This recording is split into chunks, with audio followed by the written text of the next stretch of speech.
और अइम्मा की इस्मत समझ में नहीं आती, उनको ये बहस समझनी चाहिए कि आम इंसान को अल्लाह ने मासूम पैदा किया है, और चाहे उसके ऊपर आयत नाजिल हो या ना हो, कुरान नाजिल हो या ना हो, तौरात नाजिल हो या ना हो, सहीफा कोई आसमान से नाजिल हो या ना हो, उसको हिफाजत करने वाले फरिश्ते मौजूद हो या ना हो, अपनी खिलकत के एतबार से अगर एक इंसान गैर मुनहरिफ जिंदगी बसर करता रहे तो वो दुनिया में जिस तरह मासूम आया है उसी तरह मासूम जाएगा। उसका दामन गुनाहों से आलूदा नहीं हो सकता।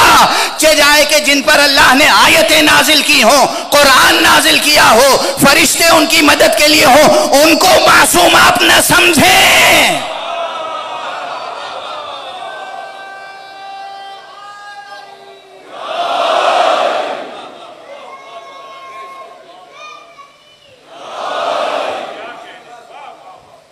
वाज़े हुई किस बुलंदी पे गुफ्तगू है, और वाज़े हुई उनकी जो कहते हैं इस्लाम में सबसे खतरनाक नजरिया यह है कि 12 इमामों की मासूम होने का नजरिया, इससे बड़ा खतरनाक, खतरनाक का लफ्ज़ है, सबसे खतरनाक नजरिया इस्लाम में जो इंट्रोड्यूस किया गया वो इस्मत का नजरिया है।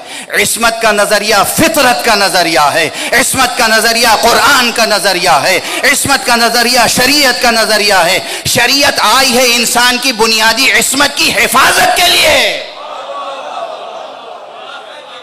अब मुझसे सुनो कि सबसे बड़ा खतरनाक नजरिया इस्लाम में कौन है? सबसे बड़ा खतरनाक नजरिया इस्लाम में यह है कि कातिल और मकतूल सब बराबर हैं, जालिम मजलूम सब बराबर हैं, गुनाहगार बेगुनाह सब बराबर हैं, जाहिल और आलिम सब बराबर हैं, फासिक और फाजिर सब बराबर हैं।